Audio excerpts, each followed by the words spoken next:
Ayun, good morning guys. Meron tayong bagong pasyente rito. Isang stand pan. Tinanggal ko na sa pinakang paa niya. Kinuha ko sa customer. Bali, ang problema nito guys ay may power siya. Pero ito inon ko na sa number 1 para isang kamay lang tayo eh. Ito ang pag sinaksak ko siya, siyempre may power na yan. Ito mangyari. Ayan o. Kita nyo, halos yan. Gustong umiikot yung LC pero hirap siya. Ayan o. Ayan o. Umuugong na lang siya. So, pag ganyan ang case is natuyuan to ng langis at malamang sira na yung shafting or bushing. Kaya ganyan lumalagatok na lang siya. Ayan o. Ayan. Tinig nyo. Ayan o. Kasi once na umaalog na yung shafting sa bushing, hindi na siya makaikot. So para siyang kumakalso na lang siya. So buksan natin. Tingnan natin, pakikita ko sa inyo bushing shafting yan. Sa pag ganyan na lumalagatok. Okay, standby lang guys. Bubuksan muna natin para hindi na matagal ang video. Tanggalin ko na yung screen, tanggalin ko na yung kaha para makita nyo kung ano yung problema. So guys, ito na, buksan ko na. Kita nyo yung dumi. Ngayon pa lang ito mabubuksan kasi ganyan itsura. Bagong bago pa. Pero kita nyo puro alikabok na. So ayan o. So dito pa lang, kanina diba lumalagatok siya, saksak uli. Ayan o. Ayan o. Nung tinanggal ko yung LC, tinanggal ko yung cover, medyo umiikot pa siya. Pero kita nyo, ayan o. Ayan o, kita nyo. Ayan o. May time na wala. Ayan o. Alog na yan kasi kaya ganyan. So dito pa lang mapapansin nyo na. Ayan o. So bubuksan natin. Tingnan natin kung saan banda ang pinakamalakas ang alog. Dito sa harap kasi dito may bushing. Dito sa likod may bushing. Tingnan natin, bubuksan natin. Okay, standby uli.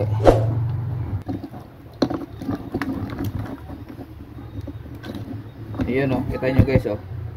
Ayan o, tuyo na, halos nagganda basag na yung pandadurog na spacer. Malamang ito ang may tama yung likod. Ayan, sa harap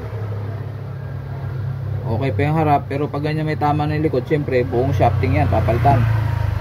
So ito, tanggalin natin to. So tuyo na talaga siya guys. Ayan o, pati dito sa harap walang kalangis-langis, tuyo na pati dito.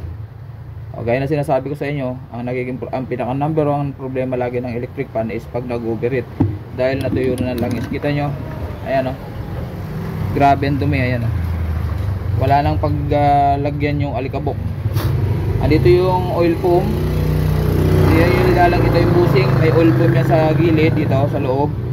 Dito may mga oil foam yan. Ayan, barado na nga. Ayan o, tuyo na yung tuyo na yung foam ng langis. Wala nang kalangis-langis. Siyempre lalo dito sa loob. Ayan o, ayan, nagkataputol na yung mga wire. Ayan o, itong delikado, mag-ingat tayo rito, baka may maputol tayong wire. Ayan o, wala na, talagang kumalas na sa sobrang init. Maputol na yung mga strap nya.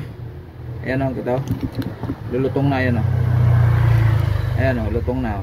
Sobrang init. So ito isi-secure muna natin dahil may power pa naman siya. So isabihin buo pa yung fuse niyan. So ito unahin natin, baka may maputol tayo kasi pag hindi natin to sinicure. Ito ang unang sinisecure, yung mga wire na to, pinakang dulo ng mga terminal niyan. So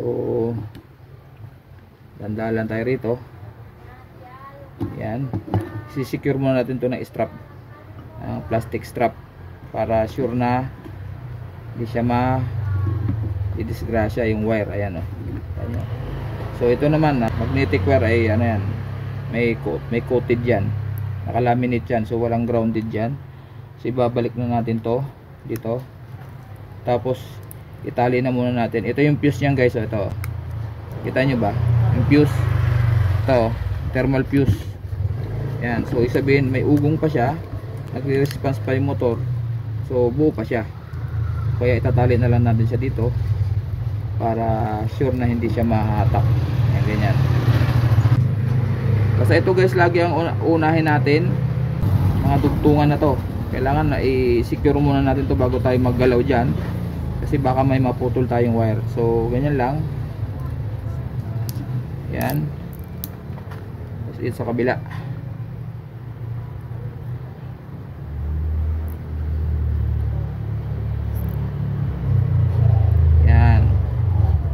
itali na natin siya, saka pwede na tayong gumalaw dyan para sure na hindi mahihila. So lagyan pa natin to dito para sigurado. Duble natin dito banda kasi ito yung nahihila guys, ito yung nahihila eh. So dito tayo mag doble ng strap. Secure natin to dito banda. Yan. Yan. So kahit magalaw tayo dyan, wala tayong mapuputol. Naipanggupit ko kasi ng ano guys, naipanggupit ko ng alambre. Nagmamadali ako, wala akong makuha ang pamputol. So ayan, sira na yung ngipin ng aking maliit na cutter. So pag ganito, malagkit na yung alikabok, so brush na kailangan natin ito. So ito, gamit natin ng brush na medyo matulis para kasi kapit na yun eh. Sobrang natuyo na yung mga langis na natapon dyan. Bawasan lang natin ng konti. So ito malamang to magpapalit tayo ng bushing dito kasi dito ang grabe yung likod, dito yung nakakabit, ito yung kapartner yung para sa pupuntang gearbox. So sigurado yan, grabe. Ayan o guys, kita nyo maalog na siya ng ganun o. Wala na yan. So pag magpapalit tayo ng shafting, siyempre palitan na natin yung bushing. Ngayon dito sa harap, tanggalin ko muna to. Ayan, dito tanggalin ko to. Ito sa harap makinis pa guys ah. Makinis pa yung sa harap. So try natin na alihayin ng 1,000. Pag maganda pa yung harap, ito kasi ang basihan natin kung magpapalit din tayo ng bushing sa harap. Ayan, makinis pa. Ayan, medyo ano lang yan, discoloration lang yan, pero maganda pa yung ano, makinis pa. So testingin natin yung sa harap kung wala siyang alog. Dito siya nakatapat. So doon natin siya itatapat. Ayan o, ayan, ganyan. Tapos saka natin alugin. So guys, maganda pa, ikot lang, walang alog na sideways. Ayan, maganda pa. So hindi na tayo kailangang magpalit ng bushing doon sa harap dahil maganda naman yung tama ng shafting doon sa kung saan siya nakatapat. So dito obligado tayo magpalit dito sa bushing dito sa likod dahil kita nyo naman guys, ayan o. Oh, grabe. Ayan o. So magpapalit tayo ng shafting, isabay na natin yung bushing dito sa likod. Kasi sigurado yan may tama rin yun dahil may tama tong shafting, grabe tama oh. So ayan guys, so gaya ng ginagawa ko, pag magpapalit tayo ng shafting, gagamit tayo ng panukat muna, yung pananda. Ayan, ganyan. Tapos putulin natin kung saan ang haba na natitira sa dulo. Ayan oh guys, oh, ayan oh. Kita nyo guys, yan ang diskarte dyan. Kasi mamaya pag ibinalik natin yan, kailangan tama yung distansya rito. Di pwedeng maikli, di pwedeng sumubra haba, tama lang. So gamit tayo ng panukat. Ayun guys, so ganap tayo ng shafting na ganito yung dulo kasi aluminum yung kanya hélice. Karamihan ng aluminum ganito, wala siyang thread sa dulo, di tornilyo lang. Okay, so guys, ito nakakuha na tayo ng pamalit. Ayan o, parehas. Yan, parehas ang shafting. So pag magpapatay na shafting, kasi maraming klaseng ganitong shafting na pambakal ang hélice na iba ang thread sa dulo. So ito kailangan parehas. Ayan eh, para sa gearbox yan. Hindi pwedeng magaspang yung ilapalit natin dahil lalagatok yan pag umikot na. Dahil yan ang may gear yan sa loob ito, gearbox. May gear yan na kailangan match sila ng gear. Kung ano yung tinanggal natin, yun din dapat ang ibabalik natin. Ayan o. Yan parehas sa ganyan. Sumampa na sila sa gear to gear. Ayan o. Yan, so tatanggalin natin ito. Hindi ko napapakit sa inyo para madali ang ating video. So guys, ito na. So gaya ng ginamit kong panukat kanina, ayan. So tama na sa yung distansya niya. So ayan, kakabit na natin. Pero siyempre ayusin natin yung bushing, tatanggalin natin yun. So ito another tips. Ito marami na akong video nito kasi ang dami pa rin nagtatanong kung paano pagtanggal ng bushing na hindi tinatanggal yung pinakang cover. Ito kasi ang pinakamahirap dito. Pag ito na ginalaw natin, tinanggal natin to, pati tinuklap natin yan dyan, tinanggal natin dito sa housing, napakahirap po magbalik yan kung hindi kayo sanay. So marami na siya dito pumupunta na ginagalaw yung kanilang bushing at nung binabalik na tong cap, hindi na nila maibalik hanggang nagkakanda putol-putol na yan. At ang masaklap pa, minsan nabubungi ito pag pinipersa. So ang diskarte ko ganito, maliit na flat screw, tapos sisikwatin lang natin itong mga paa na to unti-unti hanggang umangat siya. Malambot lang yan guys pag ganitong mga cup. Meron kasing cover na matitigas, yung mga pang standard. So kaya rin natin palitan yun, kaso lang mahirap talaga yon. So may video na rin ako dati niya noon, search nyo na lang sa aking channel kung paano pag diskarte ko, kung paano pag tanggal nun. Gagawin nyo lang naman to guys, tatanggalin nyo to kung kailangan nyo magpalit ng bushing. Yan ganyan, tatanggal na oh. Pero ito, kailangan ko pang iangat to lahat-lahat kasi pagbalik mamaya medyo masikip yan. So alalay lang, dahil minsan malutong yan.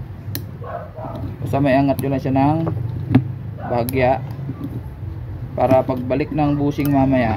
So makita nyo yung foam, tuyo. Ayan, palabas ko lang muna, balik na lang natin. Pakita ko lang sa inyo. Ito ang nangyayari guys. Ayan o. Yan, ito yung tinatawag na oil foam. Kita nyo tuyo. Ayan o. Walang kalangis-langis. Kahit diinan ko yan, walang lilipat na langis sa kamay ko.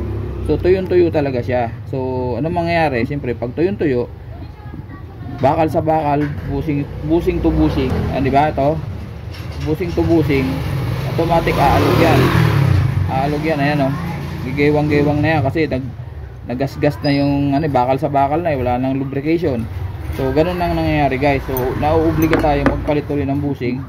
Samantalang kung nami-maintain natin, nalalagyan natin ng langis lagi yan every 2 months. So ibabalik natin siya dito. Mamaya natin siya basain, or pwede rin basain. Madali lang naman pagbasa niyan. Yan, langis lang guys. Oh, yan oh.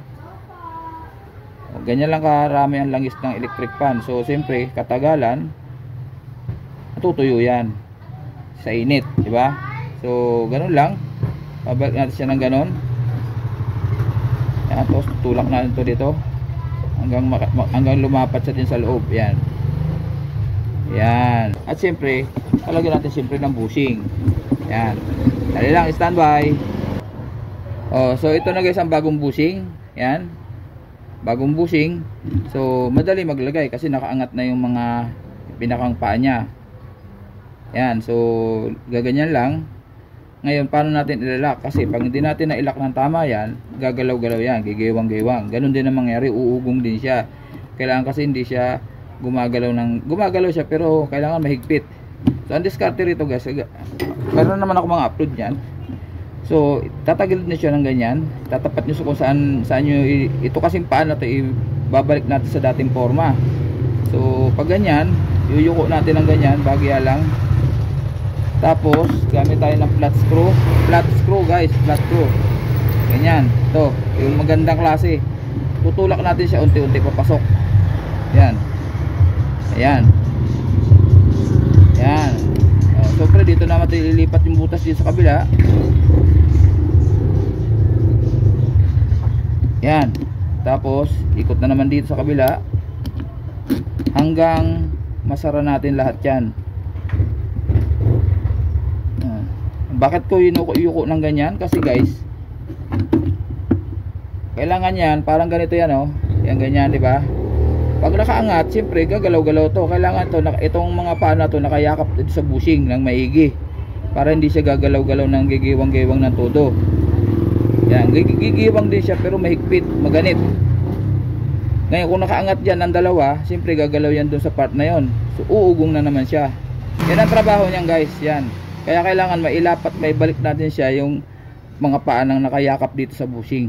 So paano gagawin pag nakaganon? Ito diskarte. Ganyan. So medyo humihigpit-higpit na kasi meron ng tatlong nakayuko. So igaganon naman natin siya. Basta kailangan maitapat natin sa dito para maitulak natin naman ito ng maayos. Babang-baba. Iwasan nyo lang na umigkas ito dun sa loob ng bushing kasi siyempre magagasgas. So hanggang makuha natin lahat yan. Yan, may yuko natin lahat siya. Yan. Kaya sinabi kong magandang klase dapat yung hindi pagastado kasi nga madulas pag yung pudpud na to. So hanggang unti-unti lang hanggang kompleto natin yan. Yan. Yan. Iwasan natin umigkas. Kung dyan lang tatama sa labi, okay lang, pero wag doon sa loob. Yan. Hanggang makumpleto. Yan, sa mga nagtatanong kung paano ang diskarte ng pagkakabit ng busing, ito na guys. Yan. Yung pang standard nga lang, medyo mahirap gawin sa ganito yon kasi 5 lang ang paanon, matigas. 5-6 matigas, mahirap. May diskarte rin doon, pero ibang ano naman, ibang video naman yun. Ito yung pinakang common kasi yung diaphragm. Ayun, so mahigpit na guys, nahirapan ako mag-ikot ng busing. Yan. Para sa mga nagtatanong guys, marami kasi nagtatanong bakit daw, paano daw paglagay ng busing pagbalik, kasi nahihirapan daw sila. Kasi ang ginagawa nila, tinatanggal nila ito ng buo. Mahirap po yan, kahit kami nahihirapan, lalo na kayo. So pag tinayo mo na yung busing, mahigpit na siya guys. Ayan guys, ito gamitin ko itong luma para makita nyo, matatakpan ng kamay ko kasi yan ganyan, ayun, diba ganyan, gagalaw siya, pero pipilitin mo talaga, pipirsahin mo siya ipaling. Hindi yung paglagay mo pa lang gaganong-ganon na, hindi ubra yun, uugong lang ang motor natin. So ayan na, malinis yung ating trabaho. So pwede pa natin dagdagan na konti langis. Kailangan kasi may langis lagi, kasi yan ang problema. Pag natuyo na langis, titigil na naman ang electric pa natin, yun lagi, kasi ang buhay nito ay langis. So ang maintenance talaga niyan is langis.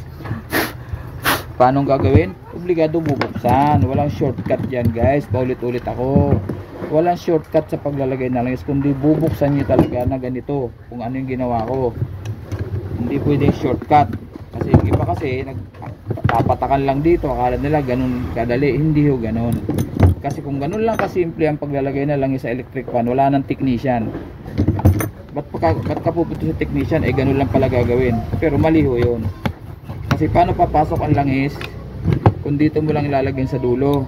Dalawang busing yan, magkabila. Yun. At saka ang lalagyan mo na langis, itong bulak.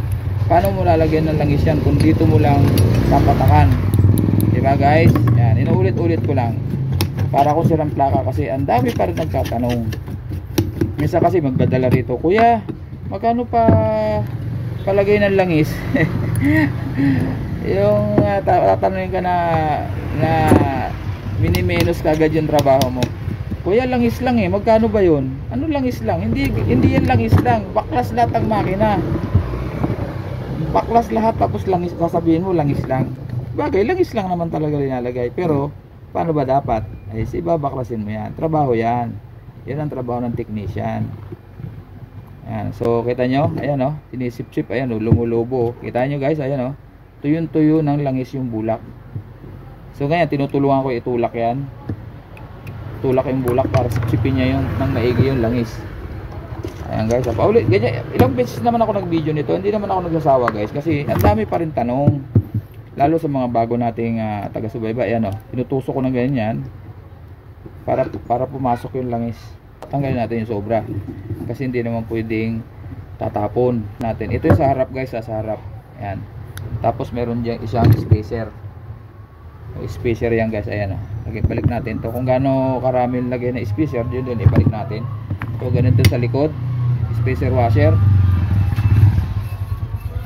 Ayan, tinatanggal ko guys yung mga dumi na yan, kasi pag may alikabok yan, para rin yung electric pa natin, yung blade. Pag may marumi yan, alikabok, may nahangin. So kailangan tinatanggal din yung guys. So ito, ito rito. Tapos meron doon spacer din na isa. Ayan, yan ang trabaho niyan. So ibabalik na natin guys para mabilis tayo. So ito dito sa likod, pasok natin yung capacitor. Ito. Yan dito. Sana hindi naapektuhan yung capacitor, kasi minsan sa sobrang init nasisira ang capacitor. Pero sana hindi, para hindi na tayo magpapalit ng capacitor. Yan, tapos siyempre lalagyan din natin ng langis to, yung busing. Yan, pag nakalimutan nyo yung busing, lagyan na langis. Dito na lang tayo maglagay, marami, kasi kailangan basa din yung loob Yan, so ito dito sa likod. sa gearbox. Tapos syempre itong sa harap. Yan. Yan. Ayun. Yan. So kaya nang ginagawa ko, dalawa lang muna ilalagay natin tornilyo. Yan. Isa pa dito para pantay yung higpit nya. Tapos subukan natin paanda rin. Tingnan natin kung hindi na siya uugong kagaya kanina. Yan. Dalawa lang muna. Tamang higpit lang o masyado. Yan. Tingnan natin. Kailangan may isa pa guys. Pag nag-assemble tayo, titingnan natin na kailangan mayroong konting ano yan, play. Yan o. Konting may play dapat yan. Hindi pwedeng 0-0. Tapos pag inikot natin ng ganyan, medyo dapat freewheeling siya. So pag medyo alanganin kayo, isang pukpuk lang. Ayun. Ayan o. So iano natin, saksak na natin. So, lagay natin sa number 1. Number 1. Iwasan lang natin na may madikitan na metal yan dahil fits yan. So lagyan natin ng masking tape para makikita nyo yung ikot. Ayan. So sasaksak ko na guys. So naka-on na yan. Ayan o. Umikot na agad. Ayan. Kita nyo guys. Ayan o. So tahimik siya. Walang ingay. Kahit pigilan ko, maganda pa yung capacitor kasi hindi ko mapigilan. Ayan o. Number 1 pa lang yan. So what if number 2? Ayan, maganda guys oh. Number 3. So wala na tayong naririnig gaya kanina na umuugong lang at saka lumalagatok. Yan, so patayin natin. Yan, tanggalin natin to. At assemble na natin, kumpletuhin na natin ang tornilyo. So guys, ito na-assemble ko na. Testingin natin uli ngayon. Saksak, ayun. Mandar na guys oh. Ano ba number to? Ba't ang bilis? Ayun. Ito ang 1. Ayun. Number 1 guys oh. So wala nang ingay, hindi na siya lumalagatok. Number 2. Number 3. Ayan, sobrang lakas guys. Patay. Okay. Ayun. Okay, so paalam tayo guys sa ating mga taga-subaybay. Ayan, Matsuki TV guys. At maraming salamat sa inyong panonood sa aking maikling tutorial tungkol sa umuugong lang na electric fan. At ayun, nagpalit tayo ng shafting tsaka isang bushing. So yung harap hindi ko na pinalitan dahil wala namang problema. Pinakita ko naman sa inyo. So okay pa lahat, pati capacitor okay siya. So at na-share din natin sa inyo kung paano pagpapalit ng bushing na hindi tinatanggal yung cover kasi mahirap tanggalin yun. So guys, sa mga bago kong taga-subaybay dyan, please like, share, and subscribe sa akin channel. At pakipindot na rin ang notification bell para updated tayo sa mga bagong upload. Bye bye, Matsuki TV!